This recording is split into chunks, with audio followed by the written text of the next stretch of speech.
제12장.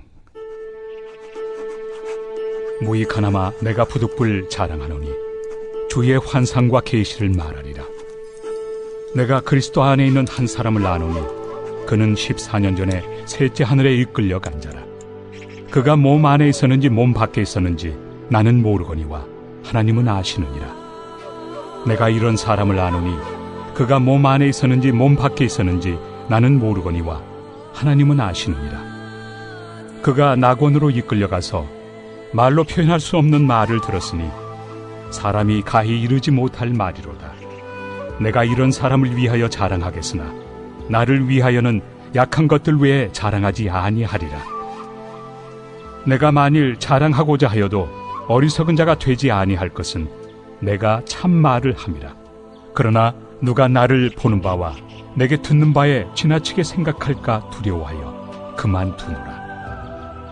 여러 계시를 받은 것이 지극히 크므로 너무 자만하지 않게 하시려고 내 육체에 가시 곧 사탄의 사자를 주셨으니 이는 나를 쳐서 너무 자만하지 않게 하려 하심이라. 이것이 내게서 떠나가게 하기 위하여 내가 3번 주께 간구하였더니 나에게 이르시기를 내 은혜가 내게 족하도다. 이는 내 능력이 약한 데서 온전하여짐이라 하신지라. 그러므로 도리어 크게 기뻐함으로 나의 여러 약한 것들에 대하여 자랑하리니 이는 그리스도의 능력이 내게 머물게 하려 함이라. 그러므로 내가 그리스도를 위하여 약한 것들과 능력과 궁핍과 박해와 권고를 기뻐하노니 이는 내가 약한 그때에 강함이라. 내가 어리석은 자가 되었으나 너희가 억지로 시킨 것이니 나는 너희에게 칭찬을 받아야 마땅하도다. 내가 아무것도 아니나 지극히 크다는 사도들보다 조금 더 부족하지 아니하리라. 사도의 표가 된 것은 내가 너희 가운데서 모든 참음과 표적과 기사와 능력을 행한 것이라. 내 자신이 너희에게 피해를 끼치지 아니한 일밖에 다른 교회보다 부족하게 한 것이 무엇이 있느냐.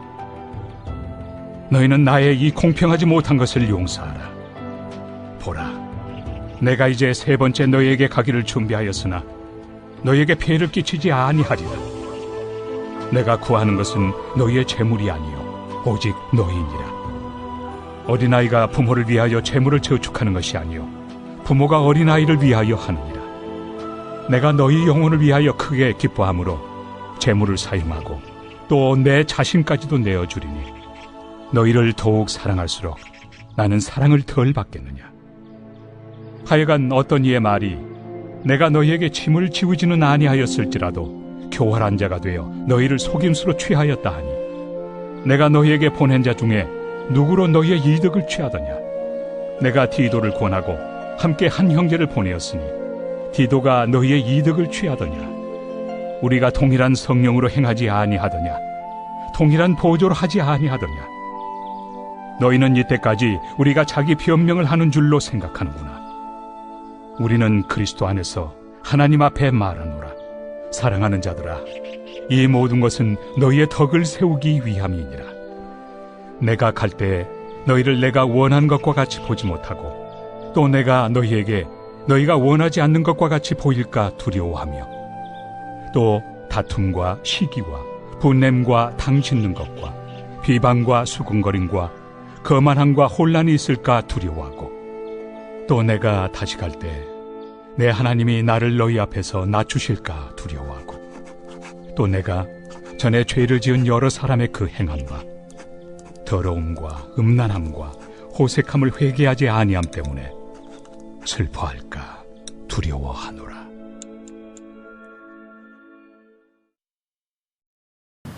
최근에 조윤기 목사님께서 소천하셨습니다.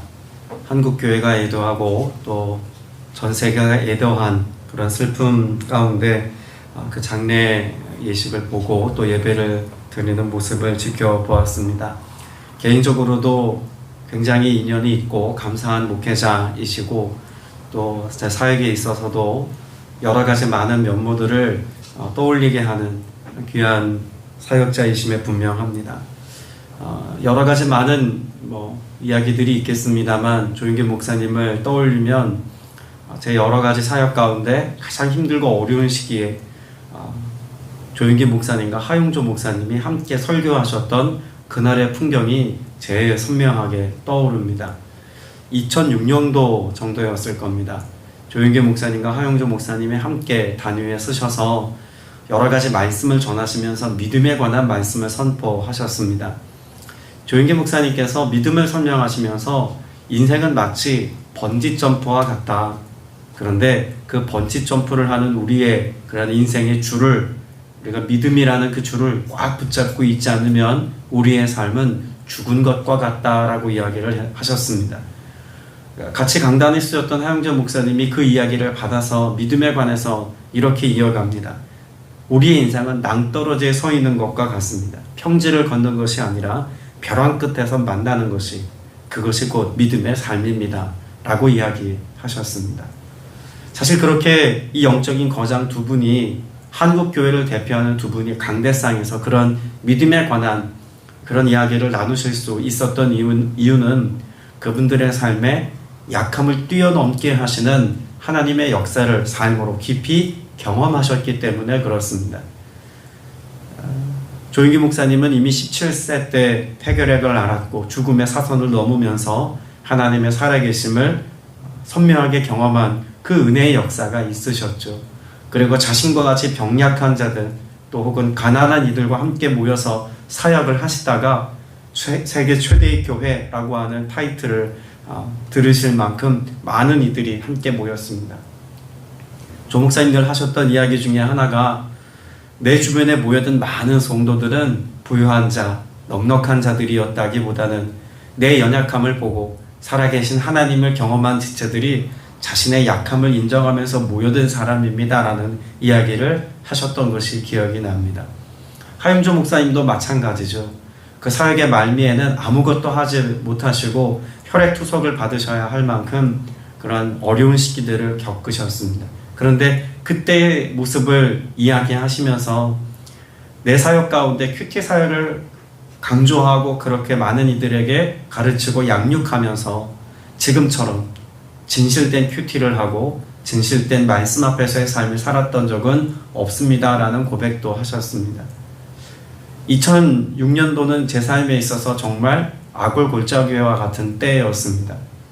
아이가 많이 아픈 시기였고 박사과정 공부하고 부교육자사를 함께 병행하면서 여러 가지 많은 어려움의 시절을 보내야만 했습니다. 공부하는 것을 포기하고 싶었고 사역도 내려놓고 싶었고 힘든 시기에 저의 여러 연약한 것들에 대해서 깊이 신음하는 자리에 빠져 있었던 때였습니다.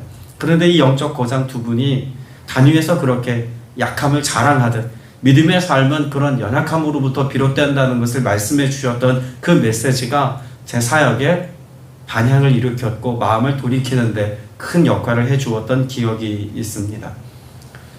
개인적인 어떤 만남보다도 그날의 그 설교가 제게 큰 은혜가 되었던 이유는 저를 다시 일으켜 주었던 소망의 그런 말씀이었기 때문에 그렇습니다. 어떤 인생도 자신의 삶이 완벽하다고 혹은 잘 준비된 인생이기 때문에 나는 누구의 도움도 필요 없다고 자신할 만한 삶이 있을까요? 그 어떤 인생도 그런 사람은 없습니다. 성경의 믿음에 걸출한 영적인 거정이라고 말하는 사람들조차도 그들의 삶에 인생을 들여다보면 연약하기 짝이 없습니다.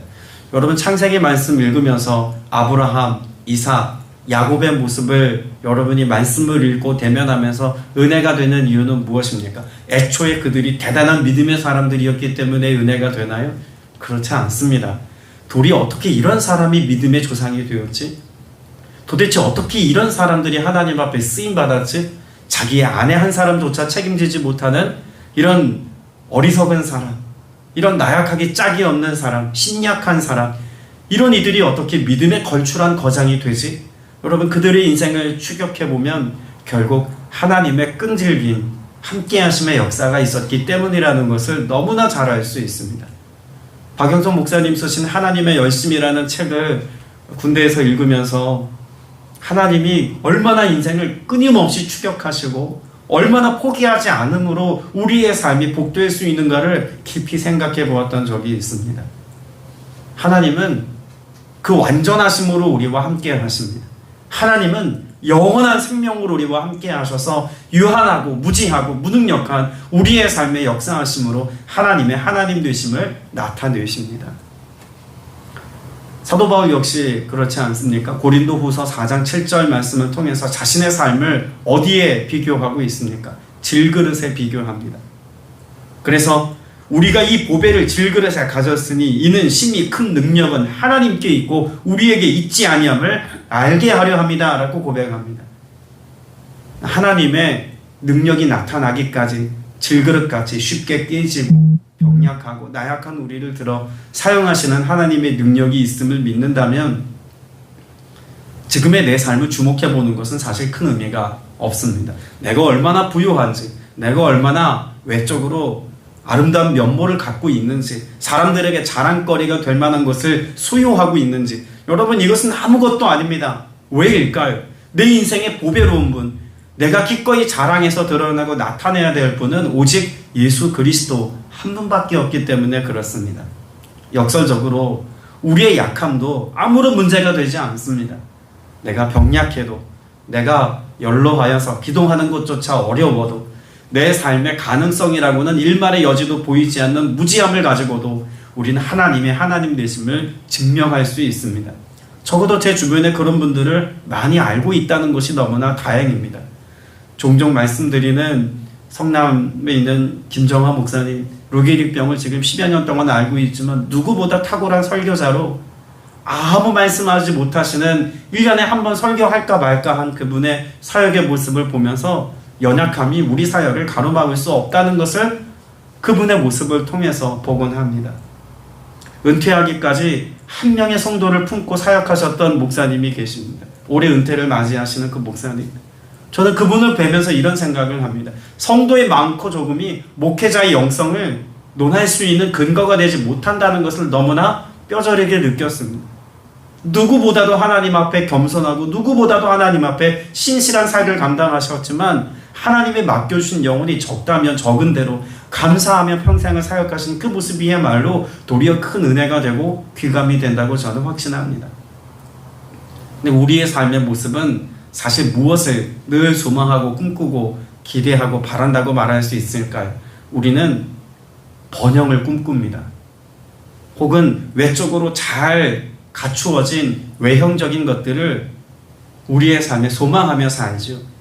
그러나 실상 우리의 삶은 구약 성경에 등장하는 나아만 장군과 같다고 저는 늘 생각합니다. 나아만 장군의 모습을 생각해 보십시오.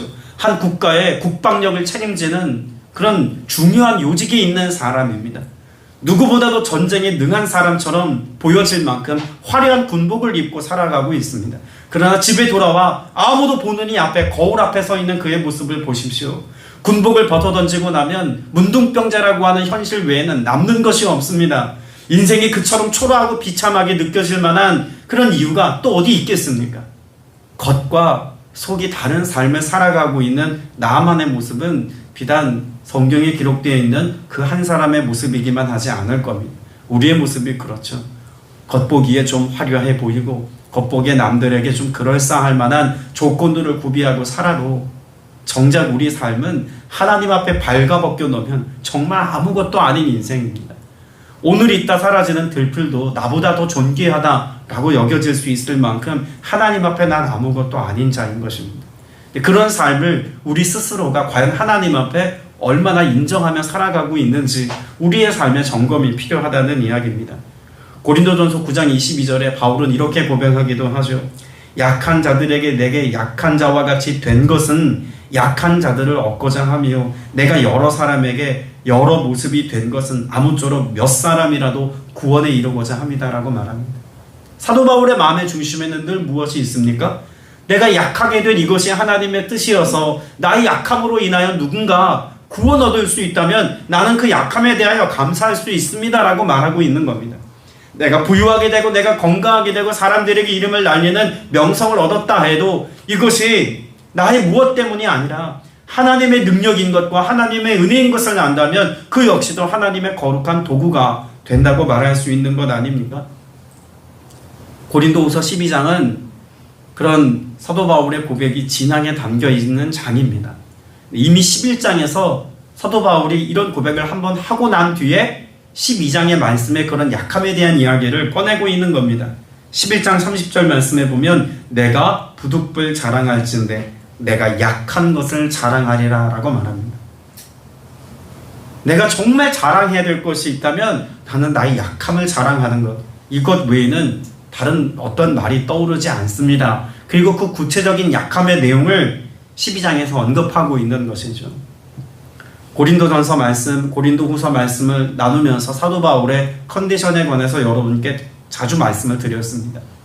그는 병약했습니다.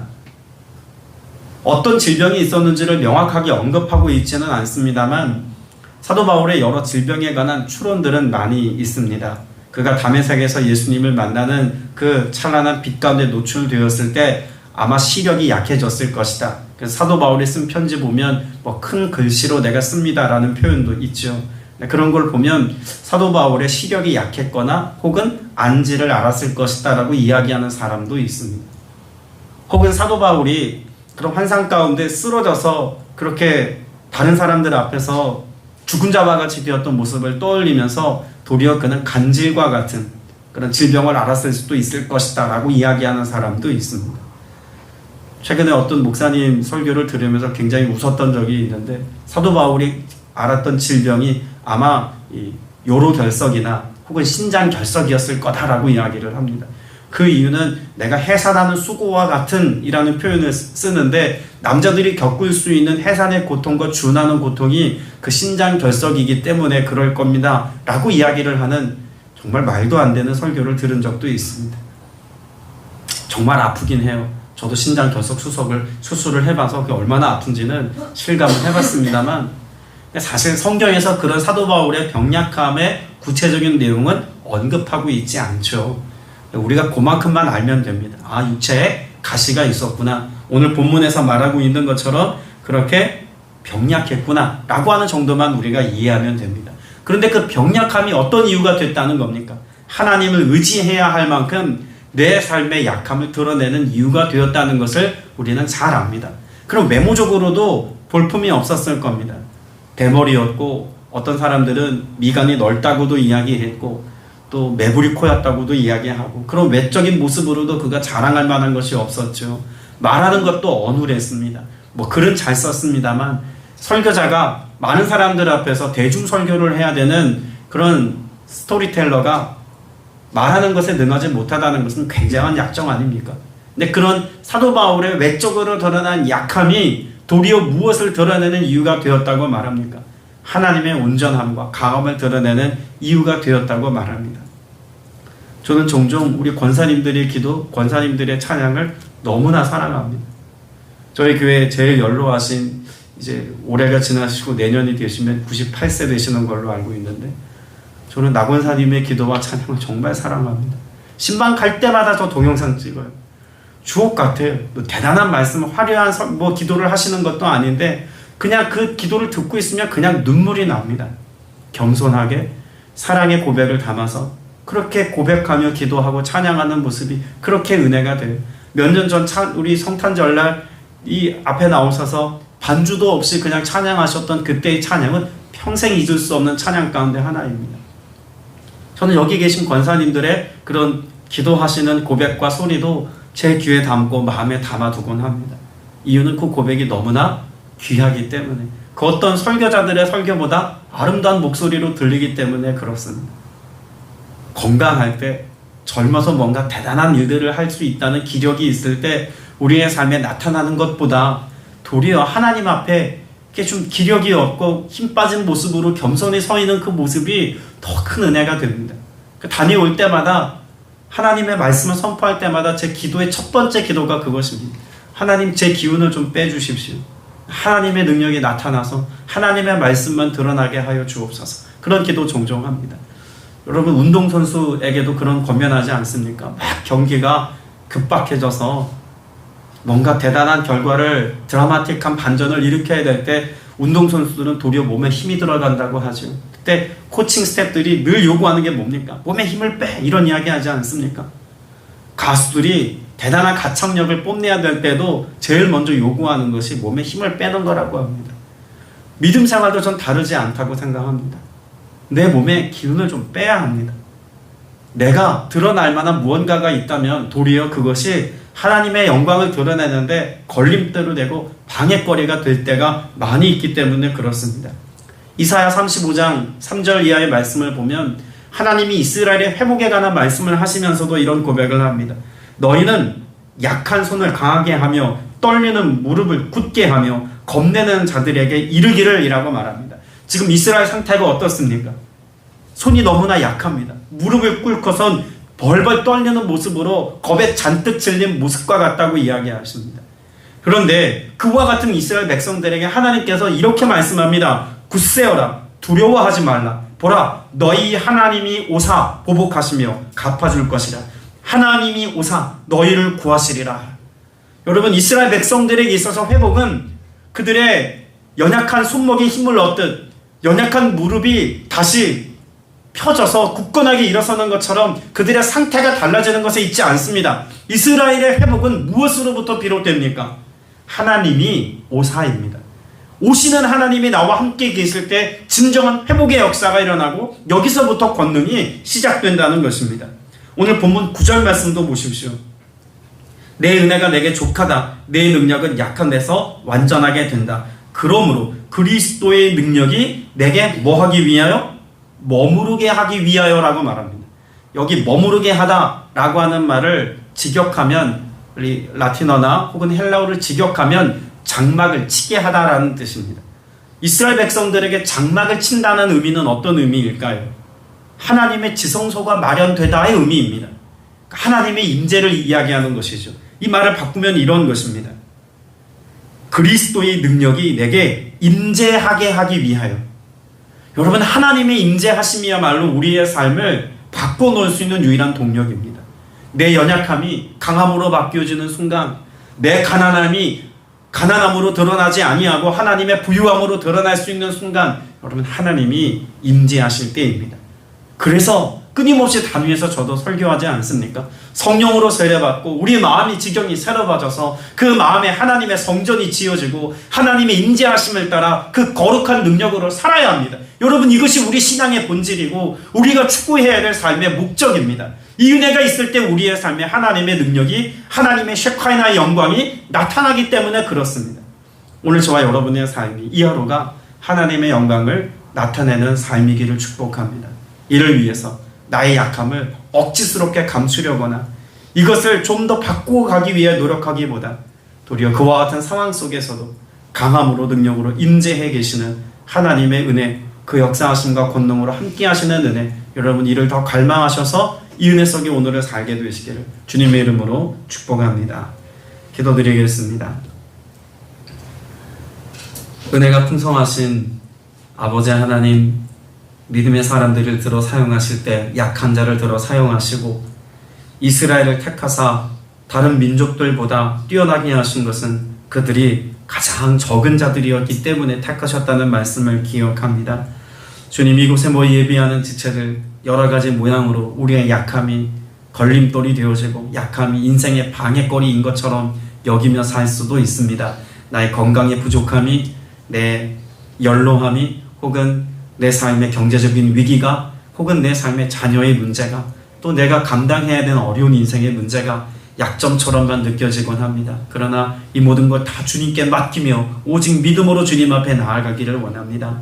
우리의 삶이 벼랑 끝에 있을지라도, 연약한 줄에 매달린 것처럼 우리의 인생이 그렇게 급박할지라도 주님 손에 붙들려 있으면 우리의 삶은 전혀 다른 인생인 것을 고백하며 나아갑니다. 주님 역사하셔서 함께 하시는 주님의 은혜, 임재하심으로 영광 중에 역사하시는 주님의 사랑 갈망하며 기도할 때 권능으로 역사하여 주시옵시며 우리의 삶에 하나님의 능력을 나타내 주시사 하나님의 하나님 되심이 우리의 약할 때 증명되어지도록 성령님 역사하여 주시옵소서. 믿음의 고백을 가지고 간절히 구하는 온갖 구하는 것 위에 넘치도록 복의 복을 더하실 것을 또한 믿사오며 살아계신 우리 구주 예수 그리스도 이름으로 간절히 기도드렸사옵나이다.